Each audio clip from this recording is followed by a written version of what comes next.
My parents tried to understand. Like they would try everything, but this was such a new thing.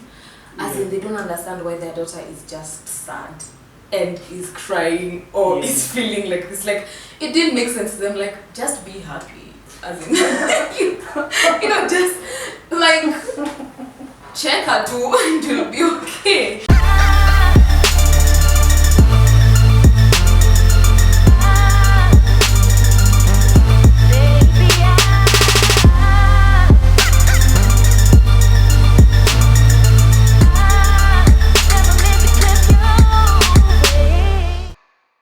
Hello, I'm Raf from Gutusi if you're new here, and welcome back to TrendyOnTopics. And today with me is Ciru Mugenda as we talk about mental health more deeply. Yes. Yeah? Yes. So like what got you into opening up and speaking out about mental health on your socials? Okay, what happened is in 2017. Yeah. Yeah, 2017. I got sick in school, but I didn't understand what was the problem. Yeah. I just didn't feel okay. And when I went to hospital, like I had a really bad breakdown, which now led me to be taken to hospital.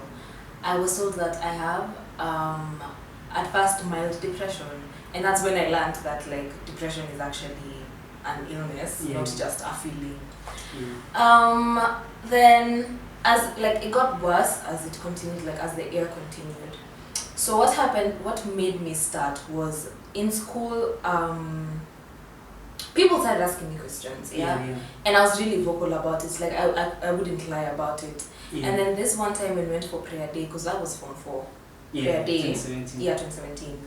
We went for prayer day, and the teacher, I can't remember her name, she told me to like share what I've been going through. Yeah. And I remember I shared and we cried and it was like tears everywhere. Yeah. And then that's when a friend of mine came and was like, why don't you start talking about this on your socials and like call it Free Your Mind? And I was like, okay, I can do that. But yeah, that was mainly the reason how like I started now talking about it slowly. Yeah. So did it like for how long did you start really feeling like you needed to now approach someone about it? I feel like it started somewhere in 2016. Yeah. I lost a really close person, my uncle. Yeah. And the thing with me, I had lost like other really close people, but I was in denial. So I think his death just made everything explode. So it started by me just being really low, crying and all that, and fear of death and all that. Then, because I had a chest problem, when I went and saw him, he was like, I think you need to see a counselor. So I was like, I don't understand why I need to see a counselor, but okay. All I knew is that I couldn't talk to my parents about it, and I was really close with my parents. I am really close actually with my parents, so I couldn't talk to them about it. So that's when I went to a money counseling from July till December. Yeah. Then I started getting detached from people. I didn't want to be around people at all. I liked being alone. Even when I went to vacation, I didn't want to be around my family. And they started noticing like I'm becoming really distant. Then I started getting these migraines. Now, I didn't know what the migraines are for. All I knew is that no medication would make it go down at all. So in January when I entered Form 4, I was honestly very excited because one, I'm leaving that hellhole. Yeah. Two, we're about to just finish, so I'm done with high school. And in school, I was that person people would come and talk to about their problems. So this one time there was a little bit of issues with Form 4 because clearly I took out Tunapendwa. So there was an issue and most of my friends were really low and everything. And I remember one friend came and talked to me and I had nothing to tell her. Like, I was like blank, completely, I just felt cold. And then I started realizing that I'm becoming more like detached from guys again, my close friends and everything. Then I started having the migraines again, but this time they were worse. So I remember I went and saw the nurse. She's a quack, let me tell you, she was a quack. No one can ever, in fact, a witch.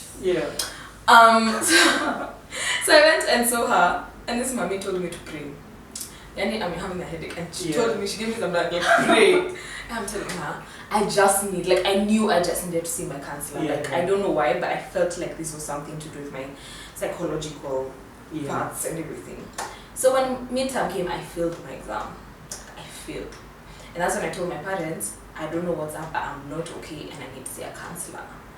When I saw my counselor, most times when I saw my counselor, like when you talk it out, there's that you feel good. I didn't feel anything. In fact, I felt worse. So I was like, okay. So I saw her again like a day after. Yeah. And I realized I don't want to talk to this woman and it's not helping me. Yeah. And that's when I had a really, really huge mental breakdown, and that led to me being admitted.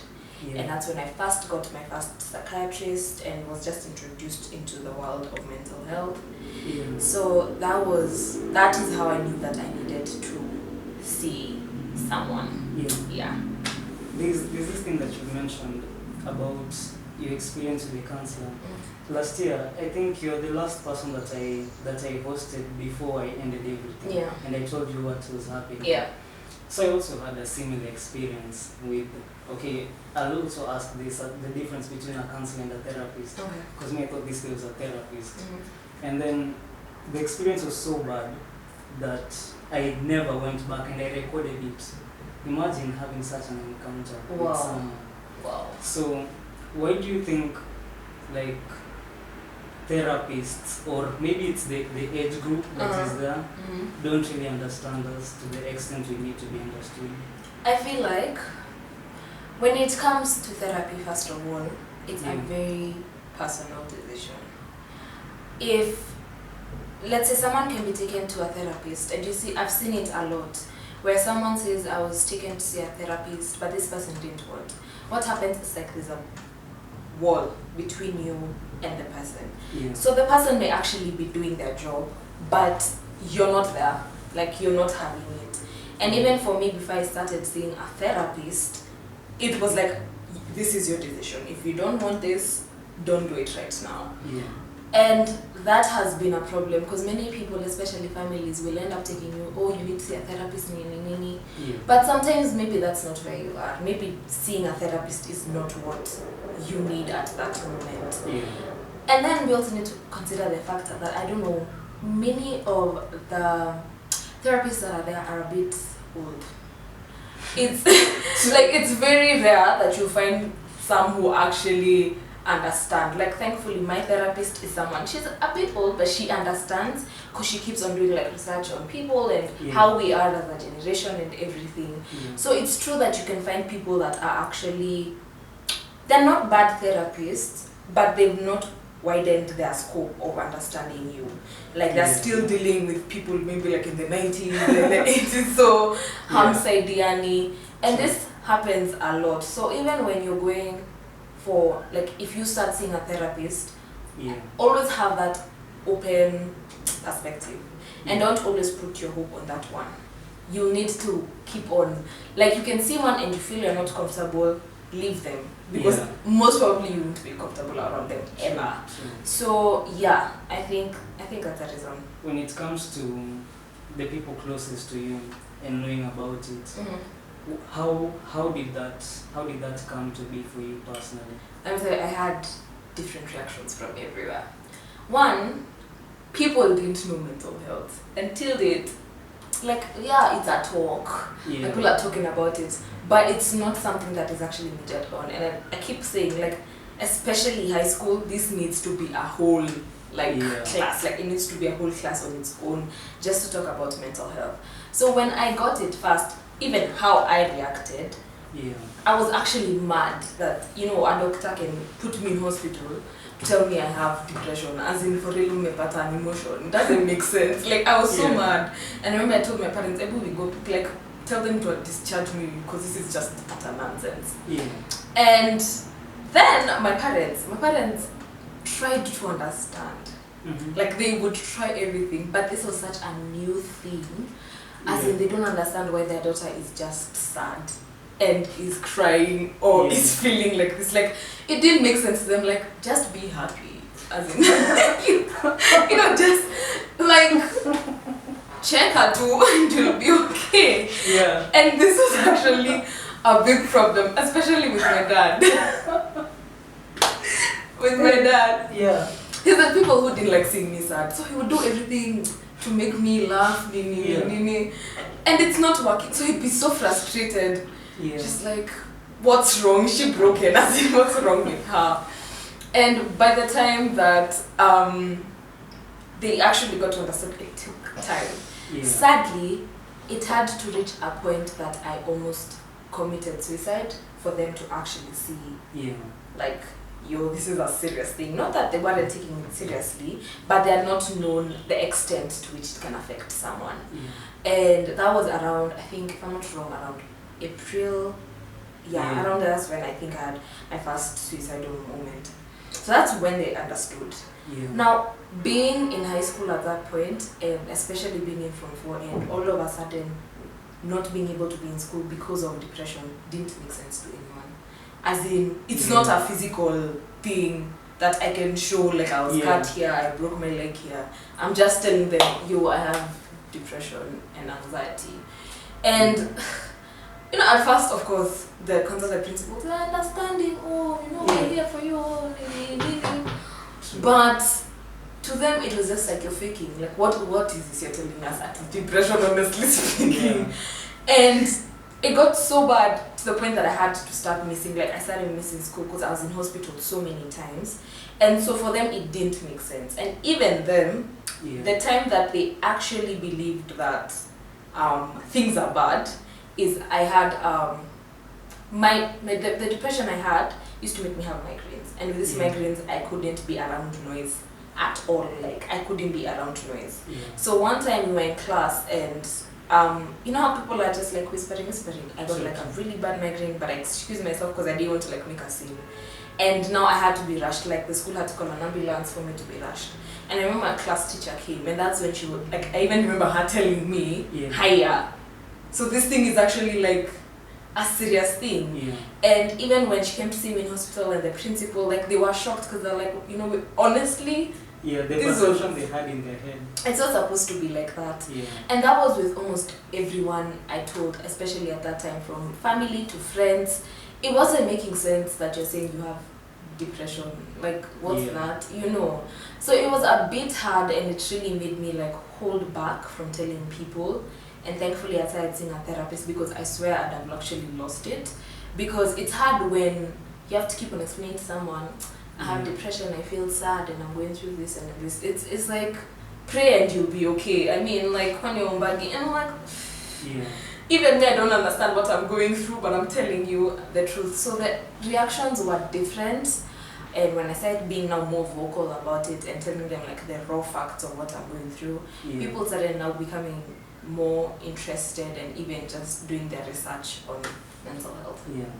Nice. The question that came from this now is, how do you think social media is affecting us as a whole generally? Now with the fact that more of us are becoming more aware of mental health, and we're starting to notice that probably there are a few things that we're also going through. So how do you think social media is getting into this whole conversation? Okay, in social media I feel like it goes both ways. One, it's a very big factor to helping there be growth of mental health talks. Like, right now there's so many people who've started pages and started initiatives for mental health, more people talking about it, which is really good, because I feel like social media is an easy way to spread like a gospel, because it goes from some people you know to people you don't know, so it's everyone being interested in what you're saying. And the more I think people are talking about it, the better it's becoming. Like, someone now will be like, hi, I'm not the only one going through this. And that's something that I really love. Even when I'm like working with Free Your Mind, someone will DM me and tell me, wow, you know, your story is really making me feel like I'm not the only one going through this, like I'm not crazy. And social media has really built that, and I love that people can finally start being free and being okay with how they're feeling. Because before you had to fake it, you had to look like you're living a good lifestyle, you know, every day you're happy. I feel like these days, and this is what I'm trying to do these days, is be more realistic with how I actually portray myself on my social media. There are days I will be low. There are days I'm admitted in a mental health institute. And I want people to know that I am going through this, and if you're out there and you're going through it, you're not alone. Yeah. So social media has been able to do that. But The other side. there's the other side. Yeah, that's the that side. most social media has led to a lot happening. People, there are good people on the internet, Yeah. but there are also extremely bad, adult people on the internet. A good example, KOT. KOT in a form of say that really feel opinionated and they feel like they're entitled, and their opinion is their opinion and their rights. Yeah. And there's a lot, honestly, there's a lot of bullying. Just that people don't address it. There's a lot of bullying when it comes to Twitter. Yeah. And you'll find people making fun of situations when somebody is actually being raw with how they're feeling and everything. Yeah. Someone is there laughing at you or giving you like some crap ass advice, telling you, as in what people say, the meanest of things, you know, and they look at you and be like, "Guy mtoto kama wewe kuna pesa, why would you be depressed? You're just doing this for likes and for attention." And sometimes I usually sit down and I'm like, I don't think I would sit down and genuinely say that I'm going through depression if I'm not. It's not fun. It's not a fun thing to go through and be open about. And you'll find people are actually affected by what someone else is saying unconsciously. Like you won't realize it's affecting you, but slowly by slowly, let's say if it comes to something to do with your self-esteem or something, you start feeling a change. Like you're more cautious of what you wear because you don't want people to say this, of what you post because you don't want people to know this and this and this. But you see, it's no one's place to say anything. Honestly, if you're not my therapist, I usually say, if you're not my therapist, you don't have a right to tell me anything.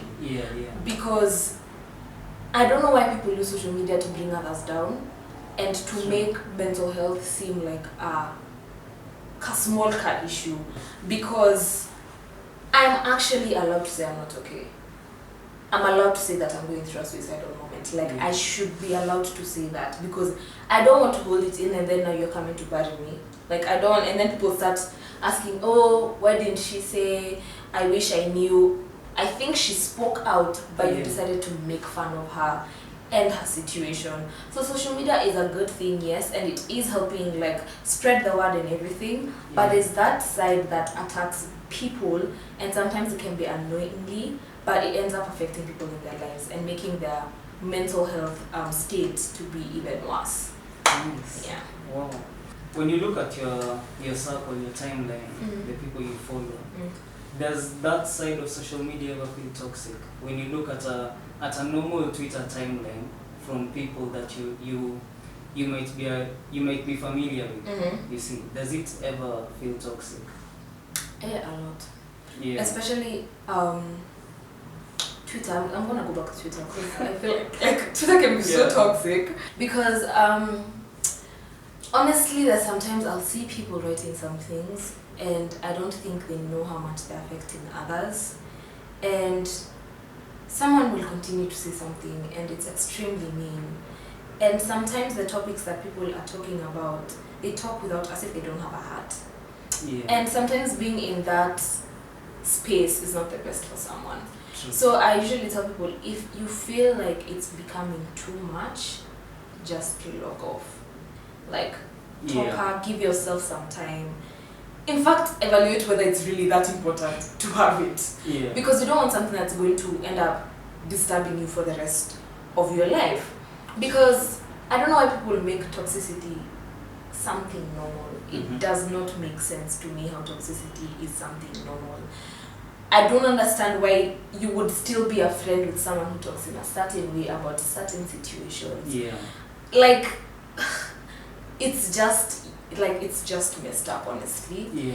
And these days, you know, people are really trying to show good lives and everything, but even on Instagram or anywhere, there's that level of toxicity in all situations, when it comes to gender-based violence, when it comes to other situations. Like, there's just so much going on, and sometimes it's just best for you to just leave, focus on yourself. Yeah. You can't go crazy because of other people, honestly speaking. Yeah. I usually say, I already stress myself enough. Yeah. I don't need other people to stress me. I'm not about that vibe. So if it reaches a point it's getting to my brain and it's starting to disturb me, I'm out. Now when it comes to friends, how do you choose or know who to trust with the topic to open up about things that you feel like you should battle by yourself? First of all, I feel like it's not some of the things you don't tell everyone. Yeah. Like I have my close friends, then I have those friends that they're the ones I tell. Yeah. One, because there's something like, I don't know if I call it emotional maturity, but let me call it like that. This person is able to handle your situation. In that, they're not going to, first of all, make you panic. True. They won't make you seem as if it's something so big. They won't belittle your problem. You know, like there's nothing bad as you talk to someone and then they make your problem seem as if it's non-existent. Like it's extremely hurtful. So when I'm like choosing my friends, it all started from when I'd tell someone, like I'd tell you and I'd see your reaction and in my head I'd like, I'm never gonna tell you again because clearly you're not gonna help me. And you need friends who, one, will take time to actually learn what you're going through. Yeah. And they would want you to be extremely open with them. Like, this is how I'm feeling today. I'm feeling low, I have cried, I have whatever, and I've whatever. And they give you that reassurance, because when it comes to friendships and even family and everything, and a person going through mental health, it's reassurance that they need. They don't even need solutions. Yeah. Like, I don't need a solution from you. I'm talking to you because I want to know that you're there for me. Like, that's all. Like, just being there for me, that's what matters. So, when you're dealing with friends, just don't go talking to everyone. Not everyone has good thoughts for you. There are people who will be actually happy that you're going through this and wish worse for you. So get those friends that you know you can trust, that you know you can be vulnerable around, and that will be there for you at your lowest of lowest. Yeah. And that they can be able to pick you up. Not someone who's gonna join you down there. Like someone who's gonna help you come up and feel better. That's what you need. Yeah. Yeah. Isn't I was going to say a bad joke, but it's okay. No, we don't. I was going to say, what if this is now in relation to relationships, you're dating, but the both of you are feeling like you're both getting beat down by it. You see, so isn't let's be depressed together romantic? Oh my god. Oh my god. Yeah. No. Let me tell you, my brother, my sister, if you're dating someone and let's say you know you have an issue and this person comes to your level, leave them, run away, outside their knee.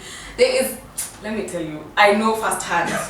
Firsthand, you know, when you're having a problem and this person is making everything worse. It's like no, both of you doing that shit more. This annex of mine. I wouldn't even lie about this.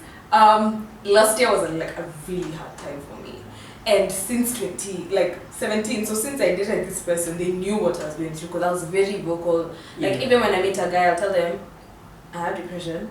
There are days I'll be low. There are days I want to talk to you. Yeah. If you have a problem with it, I'm sorry.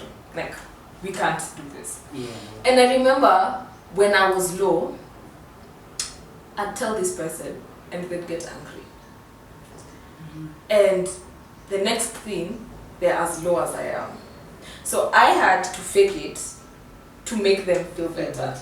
And I realized, like, why am I always faking? Like, even when I wanted to cry, I'd have to have this whole act and then, I'm okay, I'm good, don't worry about me, I'm fine, how are you? No, like I didn't start caring about this person. And I'm like, what am I doing? Sometimes I actually sit down and I'm like, sure, you are just being a really huge clown. Because how is it that I can't be open with my other half? I feel like the person you date should want to understand you. I'm not saying that they'll fully understand you because it's a crazy thing. You know, that days you'll be okay, like I can be okay in 1 hour and the next hour I'm breaking down. And you need somebody who can understand that and be able to help you through that. Not making you feel worse, not making you feel like you're being weak or anything. Someone who actually literally just be there for you and tell you that we're in this together. I may not understand, but we're in this together. I've actually seen couples who have gone to the extent that the better half will even talk to their psychologist or something just to know, how do I help my girlfriend? How do I help my boyfriend? My boyfriend through this. So if you're dating someone and their solution is both of you mtashuka chini, you're not helping each other. You're actually not helping each other. Leave. You need someone who can help you. And I'm not saying that this other person can't get depression or anything of the sort, but you need to be able to help each other grow. And get out of it together, not get deeper into it. Get out of what you're going through. So please, when it comes to getting a better half, and let me just add this, it's very hard for someone going through a mental illness to be in a relationship. And the problem is, you see that fear of judgment. How is this person gonna take it? Are they going to understand my situation? Are they going to know that the days that I'll be okay, like I'll be good for a whole 4 months and all of a sudden I'll fall into a pit and I don't want them around me and I'm crying and there's all this. Are they going to get that? And it even is a problem to me because I'd be like, I like this guy likes me. And then I tell them about what I go through and there's this whole reaction for, that seems like a lot. And I don't think I'm ready to handle it. And I saw a tweet, someone was saying, don't date if you've not fixed yourself. And I just thought, what if I'm not fixed in 20 years? I'll be single for 20 years. Fixing myself, there's no timeline I can say that in 1 year I'll be good.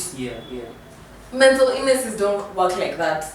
Relapses exist. You'll be good for a few months and then all of a sudden you have this relapse. Then your partner will start blaming you. Like, it doesn't make sense. You can't, I don't think it's fair to say that you have to fix yourself before you can be in a relationship. Mental illnesses are like any other diseases. There's no timeline. It's like someone, God forbid, has cancer, and it's like saying, I'm not gonna date you until this whole phase of losing your hair, going through chemo gets over. It doesn't work like that. Like, I'm allowed to love. I'm allowed to be loved. And I'm sorry, if you can't take me, that's your problem. And it becomes hard because you never know who is gonna accept you, who is gonna. So that's why these days I let people see that side of me before, so that I can judge and say, hey, you'll be the type to give me stress. We're not about that.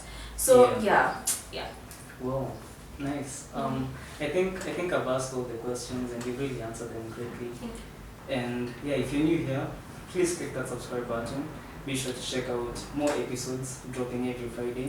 But that's it from me. My name is Raf from Good to see. This is Trendy on Topics. Peace.